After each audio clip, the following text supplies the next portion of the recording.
sometime, Sam. Hey, Dean, good to hear you. I was wondering what was happening. Yeah, just some Tropo. That's about it. And it's really being wild tonight, man. The 1 minute the repeater is here, it's S7, S8, and then the next minute it's just absolutely gone. And then the Mary's Peak repeater comes in over the top of it. And then it's gone. And then it's just gone. Yeah. To that tape and say, well, it's been, I don't know, what that was, 40 whatever years. Yeah, that's super cool.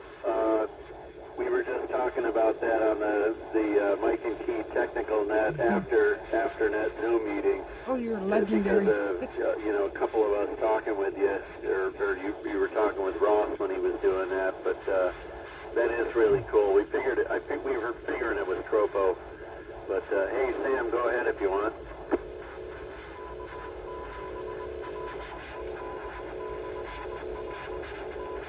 Few conversations. You're the Tropo bro. Far gone I am. I forgot that today was Wednesday altogether. I didn't realize there was a text message. Oh, sorry.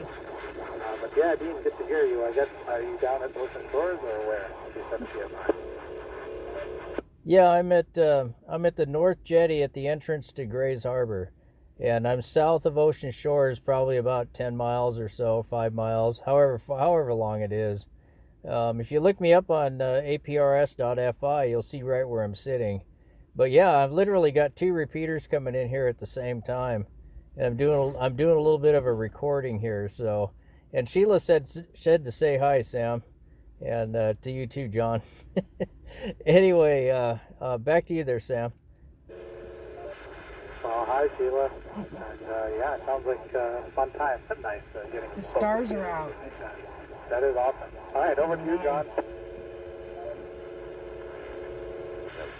Yeah, I've been looking Dean up on aprs.fi, and you can see right where he is and the mileage and all that stuff, and it's sort of like, wait a minute, how are you hitting the repeater exactly? But yeah, Tropo has got to be what's happening. I guess that explains why it suddenly drops out. There's nothing, but we'll send it over to Dean. But Sam, I'm curious how you been and like what's going on, work and all that. I haven't heard you in a little bit, but I did see you at the picnic, and that was awesome. Hey, Dean, go ahead. KJ7 KSX. I don't think it's all Tropo. Okay, yeah, it's I'm about 111 miles from the repeater, according to Repeater Book anyway, and all that mumbo jumbo I posted earlier today, and stuff. But That's as a crow flies, right? But I think that's accurate unless they're using our mailing address. But either way, it's a long ways away, and that so. And I just got done talking with a couple guys over on the Mary's Peak repeater before it disappeared. So, and they're still talking in the background here. It's really weird, but lots of fun down here though, and that sort of thing. Yeah, the stars are out. It's a really nice night, and that has a lot to do with why I'm getting into the repeater too, and the fog. There was lots of fog earlier today. Anyway, over to you there, Sam, before I lose it again. Yeah, it is starting to fade out a little bit, but yeah, I'm doing well over here. Just like you said, John, the work's been kicking my butt, and it continues to do so, but I shifted it tomorrow off. My in-laws are visiting from out of town, too, so we took tomorrow off from work so I can spend time with them.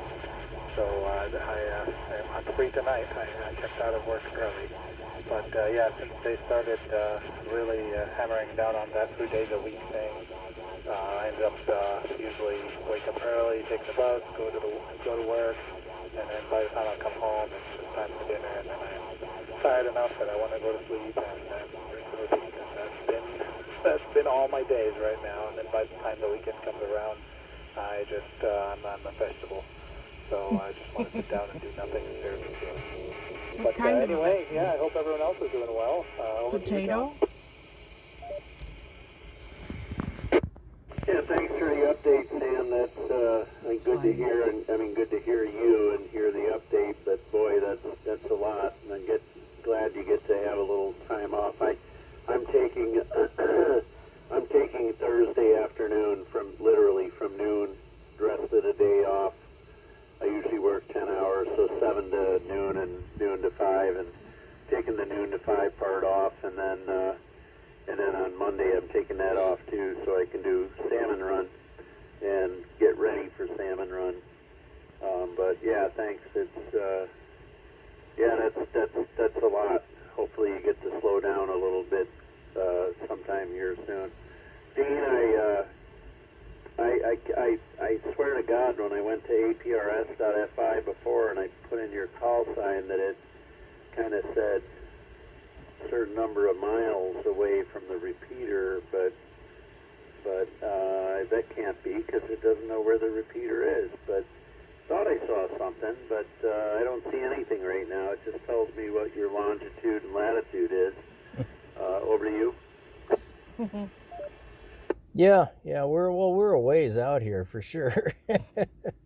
No, repeater book is where I got that information from. I made a post on the Mike and Key Facebook page here earlier, and it's got the repeater book mileage distance, but that's going to depend on where they took the mileage from the repeater site, or is it from our mailing address? I don't know, so I hope it's from the repeater I site. can take my boat watch and find out how far we are away from the. But anyway, I was going to say, Sam, yeah, take it easy. I know how it goes. I've worked 12-hour days before, and they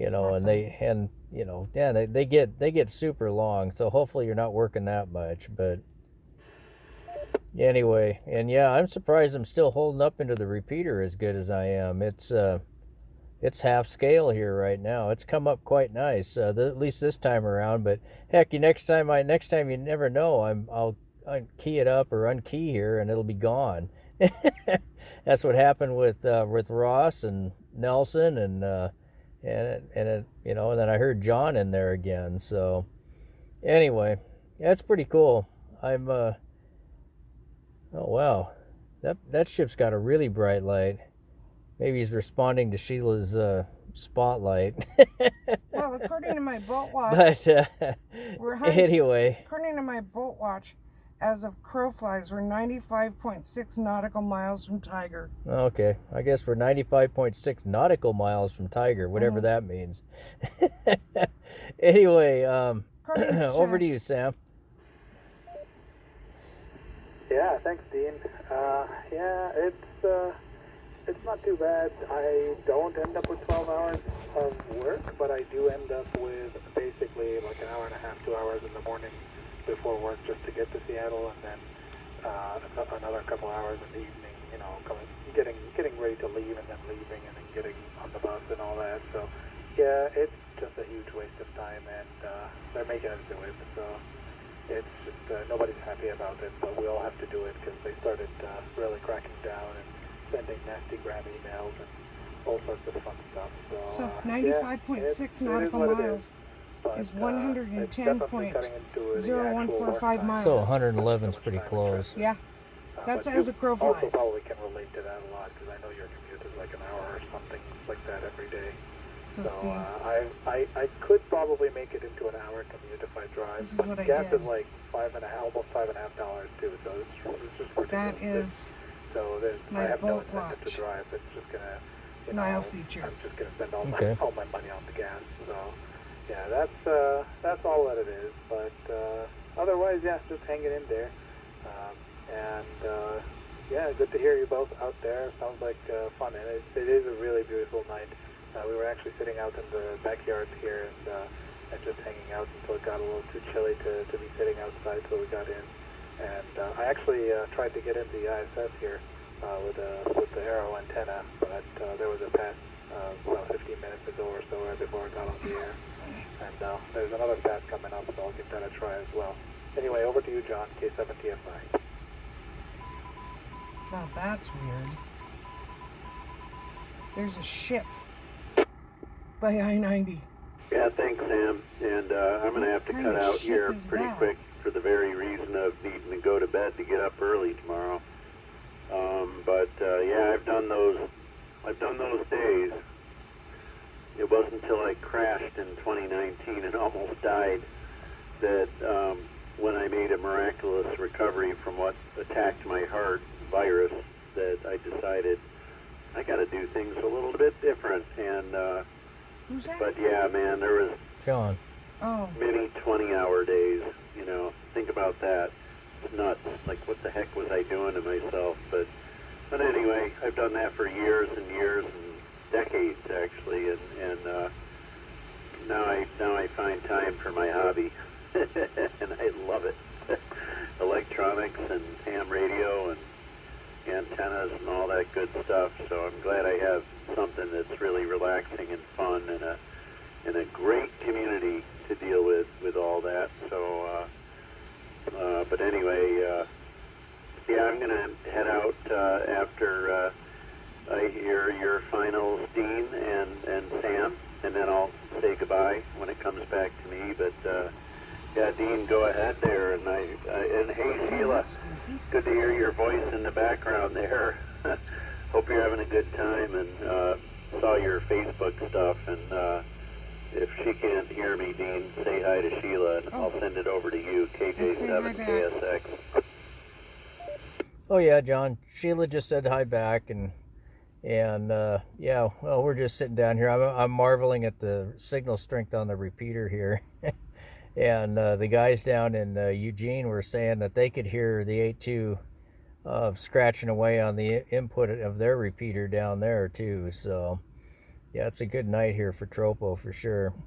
Yeah, and have a good one there, John. Glad I got a chance to talk with you, and glad the band conditions were good enough to do it tonight. Came down here earlier today, and it was really marginal.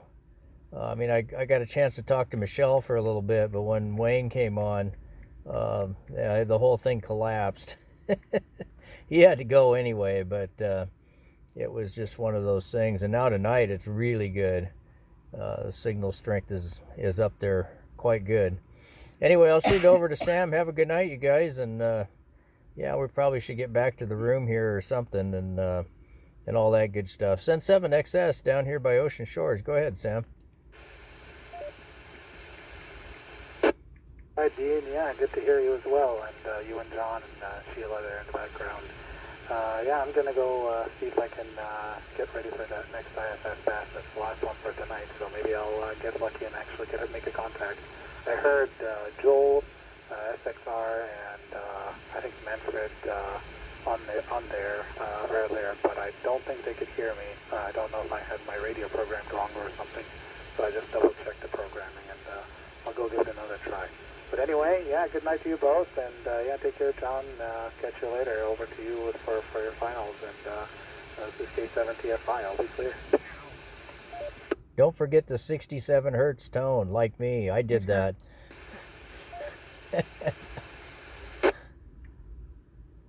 Thanks, Sam. And yeah, my final is, I wanted to tell you that Joel, KJ7SXR, was asking tonight on the technical net about satellite reception and you know, making connection with satellites and needing a little bit of help. And I mentioned Manfred to him because he's done a fair amount, and I think he gave a talk at our monthly meeting once. But hey, that might be a good connection for you two guys. So, good hearing you. Thanks for your update. Take it easy and don't overdo it. And I'll send it over to Dean and say goodnight for now. Good night, Sheila, and maybe I'll catch you on the air tomorrow. KJ7KSX, I will be clear. Okay, catch you later. And Sam, I forgot the 67 hertz tone when I tried it last time, so don't do what I did. Anyway, catch you guys later. And the repeater's starting to fade out here a little bit. And we'll catch you guys later. Send 7XS. Have a good night. Thanks for the great chats here from everybody tonight. It's been fun. Yeah, you're fading out. Good night, Dean, and good night, John. And yeah, Dean, I put in the tone, but I was programming it from the radio itself, so it might not have been turned on properly. It's been a long time since I've tried to program from the menu. So I put it in the computer and I tested it now. Anyway, have a good night. K7TFI, I'll be clear. Yeah, and Sheila said to say good night to everybody too here. Catch you later, Send 7XS.